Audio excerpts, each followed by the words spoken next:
올해 4월 10일부터 11일까지 한국에 있는 사랑의 교회에서 제10회 414 윈도우 포럼이라고 하는 것이 개최가 되었습니다. 이제 414가 이게 무슨 날짜 같기도 한데요. 찾아봤어요. 그랬더니 414 윈도우라고 하는 것이 의미가 있었습니다. 어떤 뜻이 있는고 하니 4살부터 14살, 이게 414입니다. 4살부터 14살 연령층을 선교의 파트너로 인식하여서 그들을 세우는 운동, 이게 414 윈도우 포럼이었어요. 올해 이제 10년째 진행이 되고 있었습니다. 그래서 올해 주제는 교회의 가정 세우기, 다음 세대를 위해 교회 가정의 연계라고 하는 주제를 가지고 여러 기독교 교육의 전문가들과 또 현장의 실천가들이 함께 모여서 포럼을 가졌습니다. 왜 4살부터 14살일까요? 왜 4살부터 교회 학교가 연령대가 훨씬 더 많이 있는데, 더 어린아이부터 더 나이가 더 있는데 왜 4살부터 14살일까요? 일단은 말귀를 알아듣기 시작하는 그 연령대부터 시작을 해서 14살까지, 14살의 한계는 15살, 14살이 넘어가면 그때부터 아이들 신앙으로 지도하기는 어려워진다라고 하는 판단입니다. 그래서 4살부터 14살까지의 우리 자녀 세대들을 선교의 대상으로 삼는다는 거예요. 선교의 대상으로 놓고 그들에게 복음을 전한다. 어떻게 하면 전할 수 있을까라고 하는 연구를 계속하고 있습니다. 이미 청소년, 청년, 대학생, 한국의 청소년, 청년, 대학생의 복음화율은 3%에서 4%입니다. 5% 미만으로 나타나고 있습니다. 5% 미만을 미전도 종족으로 분류를 합니다. 그래서 대한민국의 청소년, 청년층은 이미 선교의 대상이 되고 말았습니다. 제가 개인적으로 속해져 있는 예수교 장로의 통합교단, 단일교단으로는 한국의 가장 큰 교단인데요. 기독교 교육에 많은 투자와 심혈을 기울이고 있고 전문가들도 많이 있습니다. 그럼에도 불구하고 예장 통합교단 지난 10년 새 교회 학교가 36% 감소했습니다. 10년 동안 36%가 감소했어요.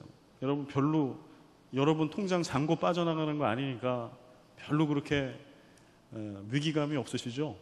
100명이 있다라고 하면 지금 몇 명 남아있는 거예요? 10년 지나고 나서 한 65명 남아있는 겁니다. 100명 있던 교회 학교가 10년 지나고 나서 지금 65명 있는 거예요. 10명 있는 데면 이제 한 6명 남짓 이렇게 남아있는 겁니다. 이 통계는 분명히 맞습니다. 제가 교육전도사를 시작했을 때 그때 그 인천 제1교회에 있었던 교회 학교 아이들과 이제 10년, 한 15년이 지난 다음에 제가 방문했을 때 들은 수는 딱 이 정도 빠져나갔어요. 그런데 이 30 몇 프로가 하루아침에 빠져나가는 게 아니에요. 매년 한 3%, 5% 이렇게 줍니다. 여러분 100명 중에 한 3명 빠졌어요, 평균. 그거 심각하게 고민할까요? 교회 학교나 교회에서? 죄송하지만 그렇게 심각하게 고민 안 합니다. 모르겠습니다. 한 5명 있는데 3명 빠지면 고민할까? 100명 있는데 한 3명, 4명 빠져나가는 거를 심각한 위기라고 생각하지 않아요. 그런데 이게 10년째 누적이 되다 보니까 이제는 피부로 느낍니다. 교회 학교의 아이들이 썰물처럼 빠져가고 들어와서 빈자리를 채우지는 않습니다. 이제 다음 세대의 문제는 다음 세대만의 문제가 아닌 게 되었습니다. 한국교회의 생존의 문제가 됐습니다.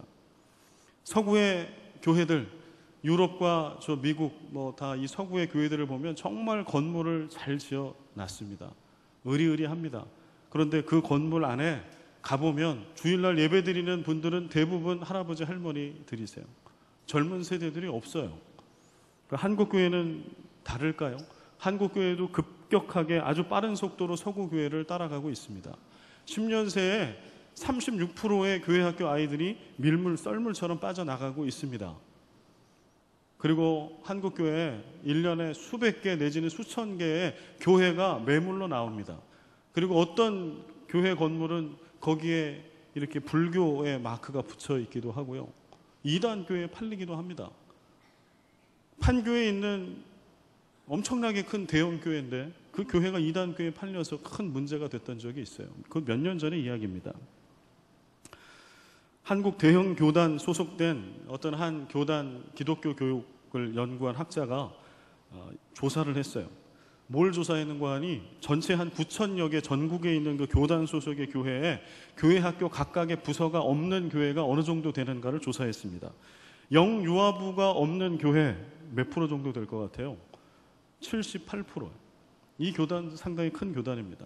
영유아부가 없는 교회가 10개 중에 8개가 없다는 얘기입니다. 유치부가 없는 교회 51%. 두 교회 중에 하나는 유치부가 없다는 얘기예요. 유초등부가 없는 교회 45%. 둘 중에 하나예요. 중고등부가 없는 교회는 약간 더 높아서 47%. 두 개의 교회 중에 하나는 중고등부가 없다는 얘기예요. 이게 한국교회의 현실입니다. 장신대 박상진 교수님이라고 하는 분이 교회 학교 위기 요인 진단 분석 연구라는 걸 했어요.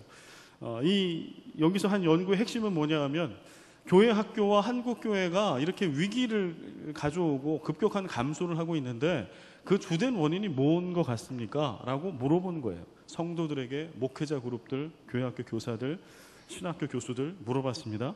그랬더니 1위가 부모 요인으로 나왔어요. 부모 요인 100점 환산 83.2점. 그 부모 요인에 해당되는 내용들은 바로 여기 있는 거예요. 가정의 신앙교육의 부재. 가정에서 부모들이 더 이상 자녀들에게 신앙교육을 시키고 있지 않더라고 하는 얘기죠. 공부가 왜 이 모양이냐, 점수가 왜 이 모양이냐, 이래서 대학 가겠는가라고 얘기는 하지만 네 신앙이 이 모양이 돼가지고 어떻게 살 거냐, 이 험한 세상에. 이런 이야기는 하지 않는다는 거예요. 부모의 세속적 자녀 교육관. 교회 안에서는 장로요, 집사요, 안수집사, 권사요, 직분자, 교회학교 교사요, 목사인데 집에 가서는 아이들을 교육할 때는 신앙의 원리를 따르고 있지 않다는 거예요. 믿지 않는 세상에는 모든 엄마들과 아빠들이 이야기하고 있고 학원에서 얘기하고 있는 그 정보와 그 방법에 따라 아이들을 교육을 시킵니다. 부모의 세속적 자녀 교육관. 세 번째는 부모의 신앙 저하. 부모들의 신앙이 유지가 안 되는 거예요. 부흥하고 발전하는 건 나중치고 젊었을 때 가졌던 그 신앙조차도 유지가 안 되고 계속 신앙이 떨어져요. 그러니까 자녀들의 신앙을 돌볼 겨를이 없다라는 분석입니다. 2위는 학교 요인. 학교 요인 74.11%. 상당히 높은 점수입니다. 학교 요인으로 꼽았던 구체적인 내용은 저거예요. 학업과 신앙이 연결되지 않아요. 분명히 크리스찬 믿음의 가정인데 아이들이 공부를 하는데 이 공부가 신앙과 어떻게 연결되는지를 모르고 해요. 자기가 좋은 대학을 가기를 원하는데 그 대학을 가는 의미가, 신앙적인 의미가 뭔지를 몰라요. 좋은 직장을 구해야 하는데 그게 믿음과 어떻게 연결이 되는지를 몰라요. 가정, 학업과 신앙이 연결되지 않는 거예요. 주일에 아이들이 학원을 가요. 사교육이죠. 교회를 올 수 없어요. 주일뿐만 아니라 수련회를 해야 하는데 수련회 기간에 아이들이 보통 방학이나 뭐 이런 기간에 수련회를 하죠. 아이들이 학원을 가고 사교육을 하느라 부모들이 보내질 않아요. 어느 교회에서 조사한 작년에 교사 세미나에 어떤 강사가 한 얘기는 어느 교회에서 이것을 조사를 했다는 거예요. 그랬더니 오히려 중직자일수록 자녀들을 시험 기간에 교회 안 보낸다라는 게 통계로 나온 것을 발표를 했어요. 기도 안찰 노릇입니다. 입시 위주의 교육, 오로지 대학 가는 것이 학교 교육의 목적이 된, 또 거기에 다 맞춰져 있는 이러한 문제점, 이런 것들 때문에 한국의 교회 학교는 급속하게 무너지고 있습니다. 앞으로 또 10년이 지나면 어떻게 될까요? 지금 이 율대로 1년에 한 4%씩 마이너스 성장을 하면 앞으로 10년이 되면 20년 전과 비교하면 한 80% 정도 줄 겁니다. 이거는 피할 수 없는 현실입니다. 시험 기간에 교회에 나가지 않고 공부하기를 바라는 부모에게서 아이들은 예배와 하나님보다 더 중요한 무엇이 있다는 것을 부지불식간에 배우게 됩니다. 그리고 그들은 언제든 교회를 떠날 준비를 사실은 하고 있는 거예요. 우리 자녀 교육의 문제는 사실은 자녀를 사랑하지 않기 때문에 일어나는 것이 아니에요. 과도하게 사랑하기 때문에 일어납니다. 또 하나는 특히 한국 부모님들의 교육열은 세계적으로 유명합니다. 그런데 문제는 그 교육열의 내용에 있어요. 신앙적인 교육열이 아니고 세속적 교육열이 자리 잡고 있다는데 문제의 심각성은 더합니다. 우리 자녀가 우리 자녀에게 이전에 우리에게 잠시 맡겨주신 하나님의 자녀인 것을 절대 잊어서는 안 됩니다. 내 새끼는 내 새끼가 아닌 거예요. 내 새끼는 하나님의 자녀입니다. 절대 잊으면 안 됩니다. 그렇기 때문에 하나님의 자녀이기 때문에 공부함과 삶에 거룩한 목적을 심어주어야 합니다. 그들이 왜 공부하는지 신앙적인 목적이 없이 그저 좋은 대학에 많은 점수를 얻는 것은 의미가 없다라고 하는 거예요. 하나님께서 엘리 제사장을 책망할 때 이렇게 책망하세요. 내 아들들을 하나님보다 나보다 네가 더 사랑했기 때문이다. 우리는 오늘 어린이 주일에 하나님 앞에 특히 부모들이요 겸손하게 나아가야 할 겁니다. 우리가 하나님보다 우리 아이들을 더 사랑했다면 그것도 신앙적 관점이 아니라 세속주의에 입각한 교육관으로 우리 아이들에게 사랑했다면 이것은 사랑이 아니고 집착입니다. 이것이 우리 아이들을 파괴하고 있을지도 모를 노릇입니다. 여러분들의 자녀들 때문에 통곡해 보신 적이 있으십니까?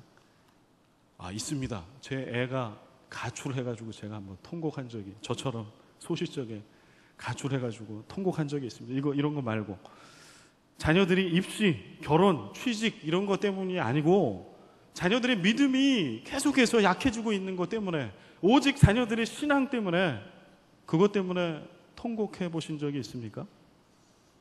그것이 언제이십니까? 마태복음 5장 4절에 팔복의 두 번째 말씀은 이렇게 기록됩니다. 애통하는 자는 복이 있나니 저희가 위로를 받을 것이다. 자녀들의 믿음을 위해 통곡하는 자는 복이 있나니 그들은 하늘의 위로를 받을 것이며. 오늘 어린이 주일 또 5월은 가정의 달입니다.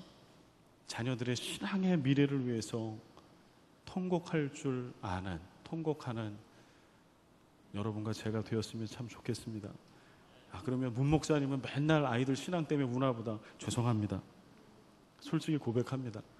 저도 그렇게 잘 못합니다. 저희 집 안에서 아내와 제가 얘기하는 대화의 상당한 부분도 세속적인 교육관에 의해서 대화합니다. 마음이 참 아픕니다. 이거를 돌파해 나갈 방법이 뭐가 없을까 우리도 찾고 있습니다. 여러분들 낙심하지 마십시오. 나도 딱 그 모양인데. 지금까지 현재의 모습은 그렇지만 오늘 말씀을 통해서 5월 달에 4번 계속 반복해서 가정에 대한 문제, 신앙에 대한 문제를 얘기할 텐데 그때마다 하나님의 살아계신 음성으로 듣고 정직하게 하나님 앞에 고백하고 결단하는 여러분과 제가 되었으면 좋겠습니다. 이스라엘 백성이 출애굽해서 약속의 땅 가나안 땅을 향해 가는 그런 여정 가운데 이스라엘 백성에게 가장 소중한 했던 것은 무엇일까요?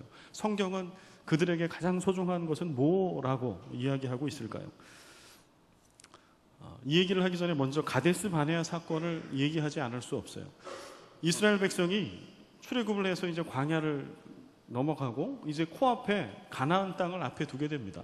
그리고 12지파의 대표들을 한 명씩 뽑아서 12명을 가나안 땅을 정탐하게 보냅니다. 그런데 우리가 아는 것처럼 12명 중에 10명은 돌아와서 저 땅에 우리가 가면 죽습니다.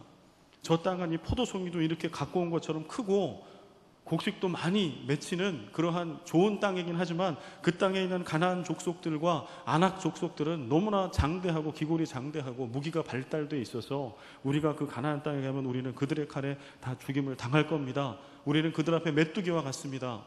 하나님 왜 우리를 가나안 땅에서 죽이려고 하는 겁니까?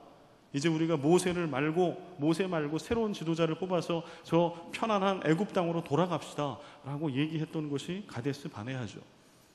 그리고 그들의 믿음 없음을 보고 하나님께서 민수기 14장 29절에서 31절에 이렇게 이스라엘 백성을 향해서 징계를 내리십니다. 너희 시체가 이 광야에 엎드러질 것이라. 너희 중에서 20세 이상으로서 계수된 자 곧 나를 원망한 자 전부가 여분네의 아들 갈렙과 눈의 아들 여호수아 외에는 내가 맹세하여 너희에게 살게 하리라 한 땅에 결단코 들어가지 못하리라. 너희가 사로잡히겠다고 말하던 너희의 유아들은 내가 인도하여 드리리니. 하나님은 어떤 징계를 내리세요? 출애굽한 이후에 20세 이상의 성인들 여호수아 갈렙 외에는 모세라 할지라도 여호수아 갈렙을 제외한 모든 20세 이상의 성인들을 40년 동안 광야를 돌게 하면서 그들을 모래에 다 파묻어 버리시겠다, 죽이시겠다라고 하는 하나님의 징계의 말씀입니다. 하나님 왜 이렇게 가혹한 징계를 내리셨을까요? 이거 너무 가혹하지 않습니까? 우리가 좀 믿음 없는 이런 고백을 그래도 지파의 대표이긴 하더라도 했다고 해서 그 수십만 명을, 그 성인들, 그 부모들을 그 모래에 다 묻어버리면 어떻게 하자는 이야기입니까? 왜 하나님은 그렇게 하실 수밖에 없었을까요? 가나안 땅에서 다른 어떤 것이 다 있어도 이것 하나 믿음이 없으면 하나님 나라 백성으로 살 수 없기 때문이에요. 그들이 살아서 가나안 땅에 들어갈지라도, 그리고 다른 모든 것을 다 갖고 있을지라도 가나안 땅에 살아갈 때 믿음이 없으면 산송장과 같기 때문이에요. 그래서 그들을 다 죽이시기로 작정하신 거예요. 그런데 이때 또 하나의 의문이 있어요. 지난달에 우리 매일 성경 묵상 말씀이 민수기였습니다. 제가 이 말씀을 이제 묵상하다가 그때 큰 깨달음을 받은 부분을 오늘 여러분들에게 전해드립니다. 또 하나의 의문이 있어요. 그건 뭔고 하니, 지금 가데스 바네아에서 이스라엘 백성들이 하나님께 범죄하잖아요. 믿음 없음을 통해서. 그러면 그때 하나님께서 수십만 명의 20세 이상의 성인들을 다 한꺼번에 죽이실 수는 없으셨을까요? 그들은 범죄한 건 분명해요. 하나님은 그들을 죽이시기로 이미 작정하셨어요. 그러면 그 자리에서 불을 내려서 다 태워서 죽이면 안 되나요? 땅을 갈라가지고 그 수십만 명의 20세 이상의 성인들을 다 삼켜버리시면 안 되나요? 그런데 하나님께서는 그렇게 하지 않으십니다. 그들을 한꺼번에 죽이실 수 있었음에도 불구하고 40년이라고 하는 유예 기간을 줘요. 앞으로 40년 동안 너희가 헤매게 될 거다. 우리는 40년 광야를 헤매는 것에 치중해요. 그러나 이 말씀은 저주의 말씀이 아니고 은혜의 말씀입니다. 죄로 인하여 죽는 것은 결정되어 있는 건데요. 여러분 한번 상상해 보자고. 우리가 말기 암 환자예요. 이제 우리는 한 달밖에 못 살아요. 이게 의사에게 판정을 받은 시한부 판정 받았습니다. 그런데 어느 날 의사가 딱 와요. 그러더니 얘기합니다. 할렐루야, 축하드립니다. 당신의 생명이 40년이 연장됐습니다. 40년 더 사실 수 있게 됐습니다. 여러분이 당사자라고 하면 여러분 마음이 어떨 것 같아요? 40년이 아니라요, 저도 1년여 전에 저희 아버지를 암으로 하나님께 보내드렸는데, 그런 암 환자가 있는 가족들, 당사자나 가족들은 40년까지 바라지도 않죠. 그냥 오늘 하루 더 사는 거죠. 그 다음에 한 달 더 볼 수 있으면 큰 은혜와 영광이고 기쁨이고 감격이죠. 그런데 40년, 죽을 인생을 40년을 하나님께서 덤으로 더 살 수 있는 은혜의 시간을 부모 세대들에게 준 거예요. 하나님 그럼 왜 그걸 주셨을까요? 왜 20세 이상의 성인들 부모 세대들에게 범죄해서 그 자리에 죽이실 수 있었음에도 불구하고 40년이라고 하는 은혜의 시간을 덤으로 그들에게 주셨을까요? 왜 그랬을까요? 그 해답은 믿음의 다음 세대, 그들의 자녀들에게 있습니다. 그들은 죽을 거예요. 가나안 땅 죽었다 깨도 못 들어갈 겁니다. 그러나 20세 밑에 있는 자녀들, 그리고 그 앞으로의 40년 사이에 태어날 그들의 자녀들은 가나안 땅에 들어가요. 그리고 가나안 땅에서 하나님 나라의 거룩한 백성으로 그들은 그 땅에서 하나님 나라를 일구며 살아가야 합니다. 하나님은 그 자녀 세대들 때문에 부모 세대들을 40년 동안 죽이지 않고 살려두신 거예요. 그러면 은혜로 덤으로 40년을 더 살아가는 부모 세대들은 어떠한 마음으로 살아야 할까요? 그 40년 동안 자녀들의 인생에 무엇이 가장 소중한지, 하나님이 어떤 분이신지, 앞으로 가나안 땅에 들어가 무엇을 인생의 가장 소중한 가치로 붙들고 살아야 할지 자신들의 생명을 다해서 가르치고 그 믿음을 전수하라 라는 사명을 그들에게 주신 거예요. 그게 40년 은혜의 시간의 의미입니다. 오늘 부모 세대들이요, 또 앞으로 부모가 되실 여러분들이요, 하나님께서 우리들에게도 은혜를 주셨어요. 이렇게 번드르르하게 양복을 빼입고 이 자리에 서 있지만 제가, 그리고 설교를 하고 있지만 하나님 앞에 하나님의 거룩함의 잣대로 저를 대고 저를 판정하면 제가 이 자리에 살아있을 수 있을까요? 저는 아마 불을 맞아 죽을 겁니다. 여러분들은요? 하나님의 거룩함의 잣대로 여러분들을 하나님께서 판단하시고 그렇게 바라보실 때 살아남으실 자신이 있는 분 있어요? 우리는 우리됨, 우리의 죄된 모습, 여전히 구원받았으나 우리 가운데 있는 옛사람의 습관을 쫓아가는 우리의 부족함을 보면 우리는 이 자리에 죽어 마땅해. 이 자리에 설 자격이 아무도 없어요. 설교자나 회중이나. 그런데 하나님께서 우리에게 은혜를 베풀어 주셨어요. 40년을 더 살아갈 은혜를 주셨어요. 부모로서. 왜요? 우리 믿음의 자녀 세대들, 다음 세대들에게 확실한 믿음을 전수해라. 확실하게 그들의 신앙 가운데 무엇이 가장 가치 있는 것인지 그들의 마음판에, 영혼에 새겨주어라. 오늘 본문 말씀 신명기의 말씀은 그런 의미에서 오늘 제가 지금까지 말씀드린 이 의미를 훨씬 더 선명하게 우리에게 들려줍니다. 오늘 4절부터 9절까지의 말씀을 우리 같이 큰 목소리로 함께 읽어보겠습니다. 읽습니다. 이스라엘아 들으라. 우리 하나님 여호와는 오직 유일한 여호와이시니 너는 마음을 다하고 뜻을 다하고 힘을 다하여 내 하나님 여호와를 사랑하라. 오늘 내가 네게 명하는 이 말씀을 너는 마음에 새기고 네 자녀에게 부지런히 가르치며 집에 앉았을 때에든지 길을 갈 때에든지 누워있을 때에든지 일어날 때에든지 이 말씀을 강론할 것이며 너는 또 그것을 내 손목에 메어 기호를 삼으며 내 미간에 붙여 표로 삼고 또 내 집 문설주와 바깥문에 기록할지니라. 아멘. 이 말씀이 무슨 뜻입니까? 내가 먼저 부모된 내가 먼저 내 모든 것을 다하여 내 하나님을 잘 믿어라. 그리고 하나님의 말씀을 돌판 아니면 책에다가 기록할 것이 아니라 너희 마음과 영혼에 새겨서 내 자녀들이 절대 잊어버리지 않도록 잘 가르쳐라. 내 믿음이 다음 세대들, 자녀 세대들에게 안전하고 온전하게 잘 이어지도록 너희들의 최선을 다해라. 이것이 내가 부모로서 마땅히 감당해야 할 사명이다. 내가 부모로 살아있는 것은 그 일을 감당하라고 내가 너를 살게 남겨둔 것이다 라고 하는 말씀. 이 말씀은 쉐마 말씀으로 유명합니다. 왜냐하면 4절에 이스라엘아 들으라 라고 하는 이 말씀이요, 히브리어 성경에 어떻게 기록되어 있냐 하면 쉐마 이스라엘 이렇게 써 있어요. 여러분 따라서 한번 해보실까요? 쉐마 이스라엘. 이거는 한글이 아니라 히브리어였습니다. 여러분은 이제 쓰실 수 있는 언어 중에 히브리어가 추가되겠습니다. 쉐마 이스라엘. 히브리어 성경에는 이스라엘이 먼저 안 나와요. 들어라! 이게 먼저 나와요. 들어라! 이스라엘아.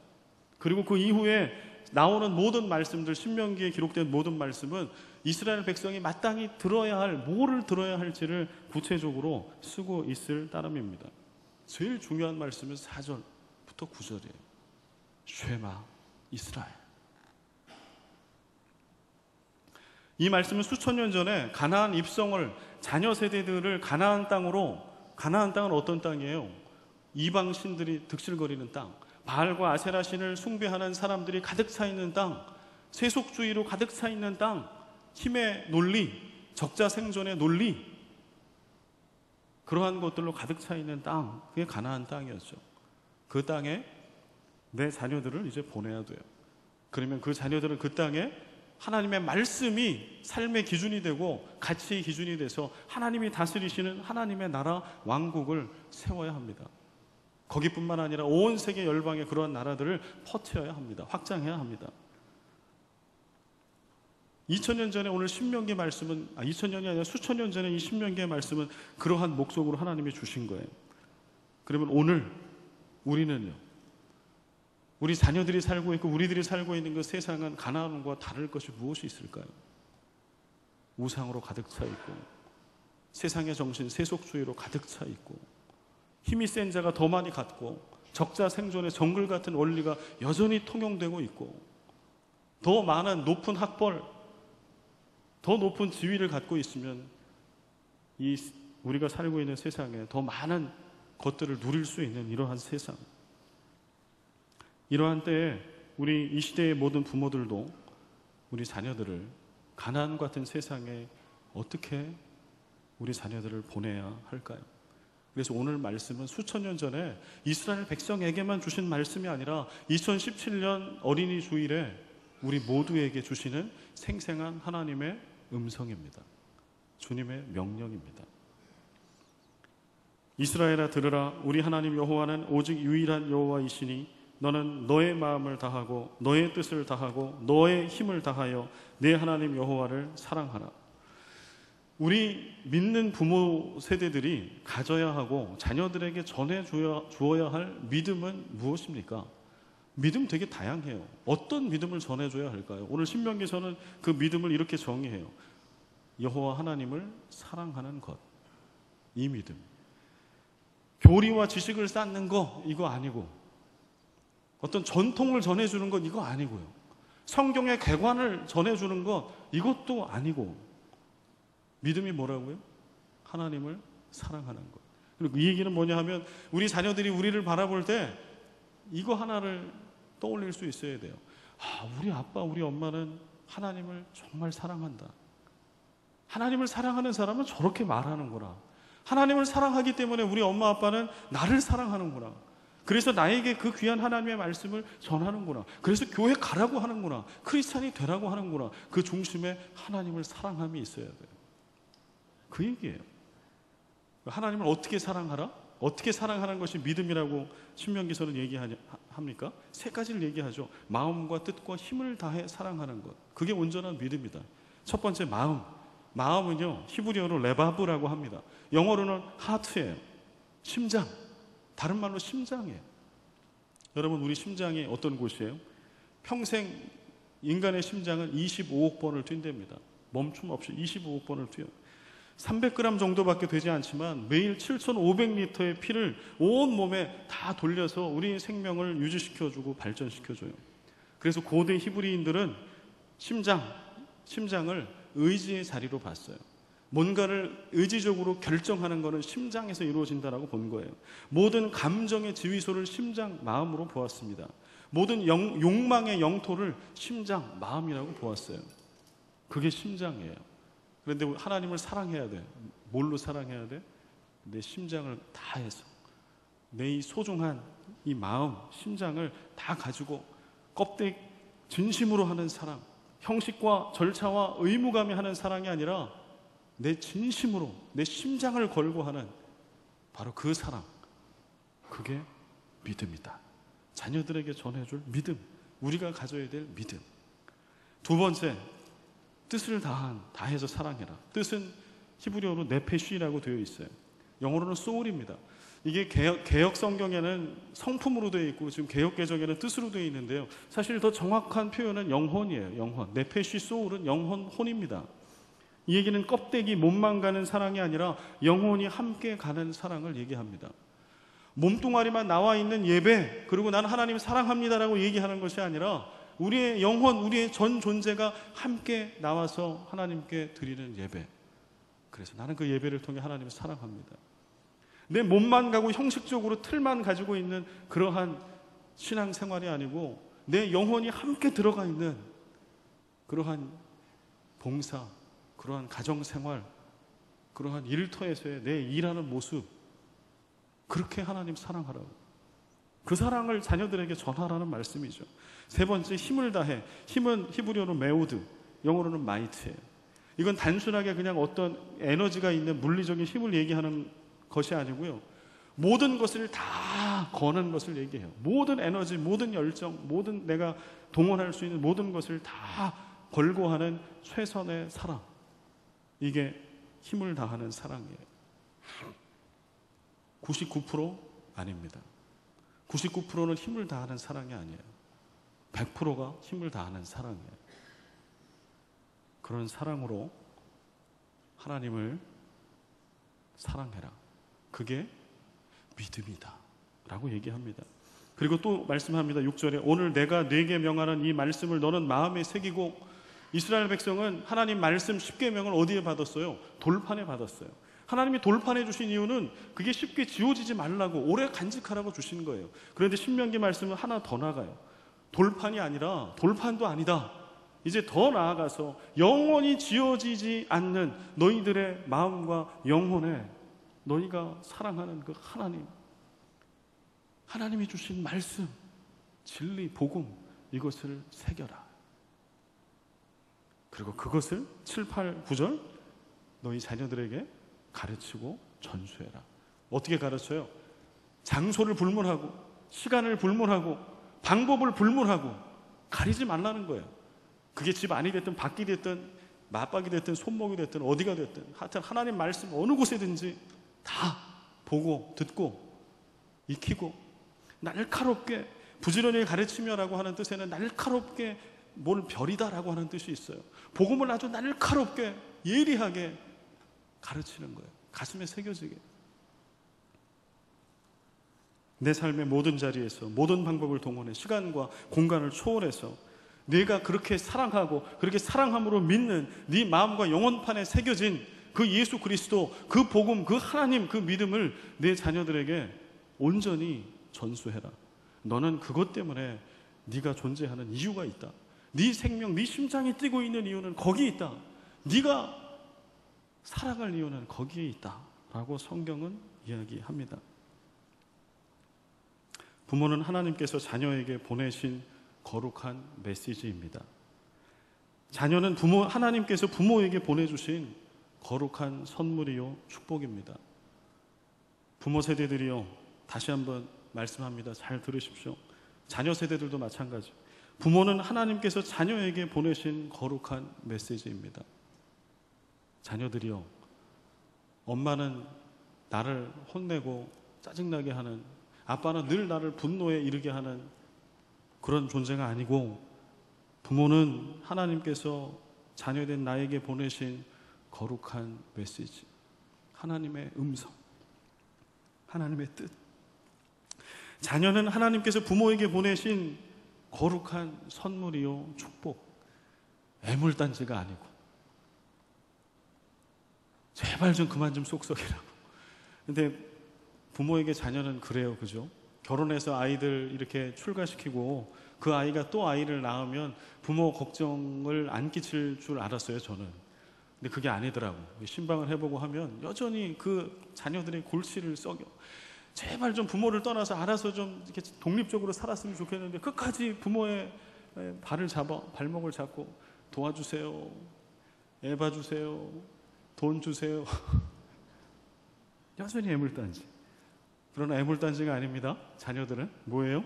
하나님께서 부모에게 보내주신 거룩한 선물, 세상에 하나밖에 없는 축복.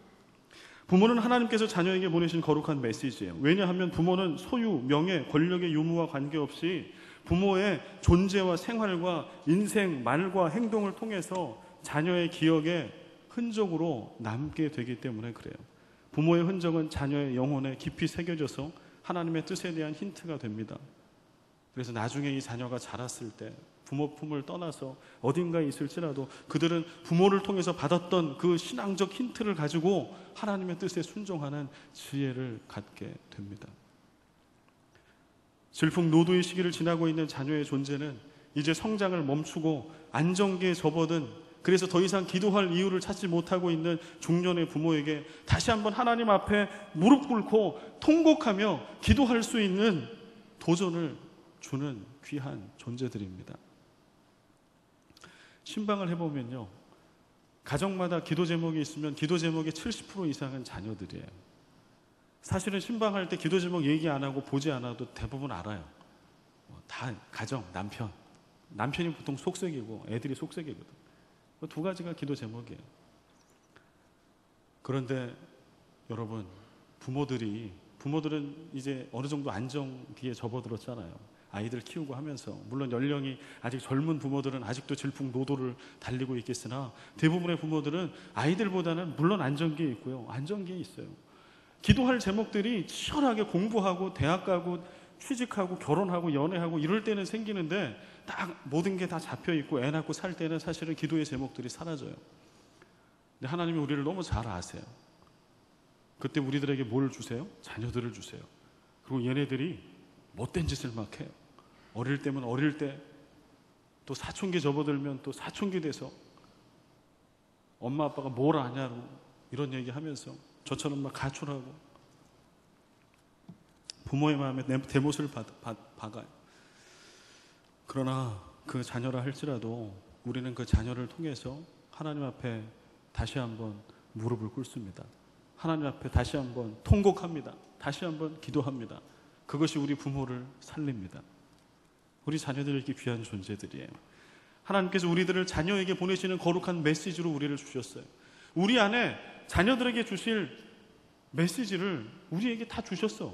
우리는 받았어. 그런데 부모가 이걸 받아가지고 자기만 다 읽고 낼름 받아먹고 자녀들에게는 글자 하나 복음에 대한 것들을 전하지 않는 거예요. 그냥 버리는 거예요. 쓰레기통에.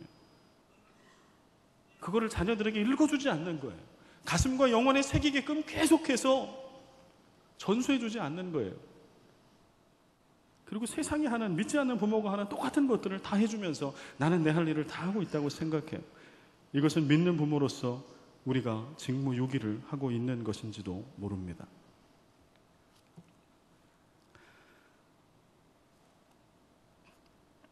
이제 말씀을 좀 정리하려고 합니다. 여러분, 교회 학교에서 아이들이 예배를 드리고 분반 공부를 하잖아요. 그 분반 공부하는 평균 시간이 얼마나 될까요? 이건 우리 교회 얘기는 아니에요. 우리 교회는 제가 확인하고 주문하는 거 훨씬 더 많습니다. 이건 한국교회. 한국교회에 아까 얘기한 그 큰 교단에서 9,000개에 있는 교회들의 많은 샘플을 가지고 조사를 했어요. 여러분 교회에서 분반 공부를 몇 분이나 하십니까? 라고 조사를 했더니 평균이 딱 나왔는데 평균이 11분에서 15분. 분반 공부가 11분에서 15분 한다고 나왔어요. 일주일 168시간 중에 우리는 1시간 내지 길어야 1시간 반 정도를 교회에 우리 아이들이 옵니다. 교회 학교에. 그리고 그 중에 11분에서 15분 정도를 분반 공부, 성경 공부를 하는 것이 현실입니다. 아이들을 교회 학교에 보내는 것으로 교회 학교가 다음 세대의 신앙을 절대 보장해 주지 못합니다. 이 땅에 존재하는 가장 교회 교육이 잘 되어 있는 어느 교회라 할지라도 실질적으로 아이들의 내면에 복음의 터치가 이루어지는 생명력 있는 교회 교육은 부족할 수밖에 없는 것이 현실이에요. 그래서 1년에 한 차례, 두 차례 있는 수련회, 코스타 이런 기회가 아니면 아이들 영혼을 깊이 만져줄 만한 시간이 없어요. 부모가 변해야 자녀가 변하고 가정이 변해야 교회 학교가 변합니다. 이제 아이를 교회 학교에 보내는 부모에서 한 걸음 더 나아가야 합니다. 부모님들이 신앙의 교사가 되셔야 합니다. 교회는 부모를 각 가정의 믿음의 교사가 되어서 가정에서 스스로 가정 예배를 인도하고 자녀들에게 신앙 교육을 교회 학교에서 전수해 주는 것처럼 신앙 교육을 담당하는 다음 세대 신앙 전수의 주체가 되도록 교회는 도와야 합니다. 이제 교회 학교의 신앙 교육의 패러다임이 그렇게 바뀌어져야 합니다. 그렇게 교회와 부모가 마음과 뜻과 힘을 다해 우리 믿음의 다음 세대들을 품고 통곡하며 기도하며 그렇게 다른 어떤 것이 아니라 믿음과 복음을 전수하는 그 사명을 다할 때 교회 학교가 살아날 겁니다. 교회가 살아날 것입니다. 우리 오늘 본문 말씀 5절, 6절, 7절 말씀을 좀 크게 읽고 말씀을 맺으려고 합니다. 우리 크게 그냥 이렇게 소리로만 읽지 마시고 여러분의 마음판에 새기십시오. 아멘. 내가 정말 이렇게 하겠습니다. 읽습니다. 시작. 너는 마음을 다하고 뜻을 다하고 힘을 다하여 내 하나님 여호와를 사랑하라. 오늘 내가 네게 명하는 이 말씀을 너는 마음에 새기고 내 자녀에게 부지런히 가르치라. 아멘. 아멘. 아마 이 말씀을 듣고 여러분 중에는 마음이 많이 어려운 분도 있을 거예요. 왜냐하면 아이들 이미 다 커가지고 출가시켜놨는데 그 애들이 여러분 얘기 듣겠어요. 근데 얘네들이 신앙생활 잘 못하고 있어요. 그래도 여러분 낙심하지 마십시오. 여러분을 꾸짖는 말씀이 결코 아니에요. 여러분이 90세가 되고 여러분 자녀들이 70세가 되는 그때까지라도 포기하지 말고 기도하며 말씀과 복음을 가르치고 전할 사명이 우리에게 있어요. 여러분 그거 잊지 말라는 거예요. 그 다음에 또 하나는 여러분 자녀 중에 이미 나는 신앙교육 잘 시켜서 우리 애는 걱정 없습니다. 이런 분들 혹시 있어요? 여러분 자녀가 그렇다고 넉넉치 마십시오. 교회 공동체는 믿음 안에 한 가족 공동체입니다. 내 자녀가 멀쩡히 잘 있어도요, 그 주위에 있는 친구들이 믿음이 무너지면 내 아이도 무너져요. 그래서 이것은 내 자녀의 문제예요. 그래서 교회 학교 믿음의 공동체를 바라봐야 합니다. 그 아이들이 믿음 안에 굳건히 잘 설 수 있도록 우리가 할 수 있는 모든 노력과 투자와 기도를 아끼지 말아야 합니다. 내 새끼 네 새끼 절대 가려서는 안 돼요. 믿음 안에 다 우리의 자녀들이고 하나님의 자녀들이에요. 그렇게 해나갈 때 아까 제가 절망스러운 수치를 알려드렸는데 수치와 데이터와 통계는 그거일 뿐이에요. 중요한 것은 오늘 우리 가운데 함께 하시는 그 성령께서 우리가 말씀에 순종하고 나아갈 때 어떠한 믿음의 형통한 복을 주실지, 이게 현실입니다. 이 언약을 붙들고 나아가시는 여러분과 제가 되기를 간절히 소망합니다. 아버지 하나님, 어김없이 5월 가정의 달이 돌아왔습니다. 오늘은 어린이 주일입니다. 하나님, 우리가 부모된 자들로 하나님의 거룩한 메시지로서의 사명을 잘 감당하고 있는지 돌아보게 하여 주시옵소서. 하나님, 우리가 자녀 세대들로 우리 부모님들이 그토록 애타게 물려주시고자 했던 그 거룩한 믿음을 잘 물려받고 있는지 하나님 잘 돌아보는 복된 시간 되게 하여 주옵소서. 그렇게 온전한 믿음의 전술을 통하여 하나님 우리 교회가 살게 하시옵소서. 조국의 교회 학교가 살게 하시고 조국교회가 살게 부흥케 하나님 도와주시옵소서. 우리 교회의 미래가 20주년이 아니라 50주년, 100주년이 될 때까지라도 희망이 있고 부흥하는 교회가 되어질 수 있도록 주님 복의 복을 더하여 주시옵소서. 이제는 우리 주 예수 그리스도의 은혜와 아버지 하나님의 끝없는 사랑과 성령의 교통하심과 역사하심이 주님 말씀과 명령대로 하나님 사랑함으로 잘 믿고 믿음의 다음 세대들에게 다른 어떤 것이 아니라 복음과 믿음을 전수하기를 다짐하는 예배 가운데 나온 모든 부모 세대들 머리 위에, 자녀 세대들의 머리 위에, 그리스도의 가족이 되고 공동체가 된 이 교회 위에 이제로부터 영원까지 항상 함께 계시기를 간절히 축원하옵나이다.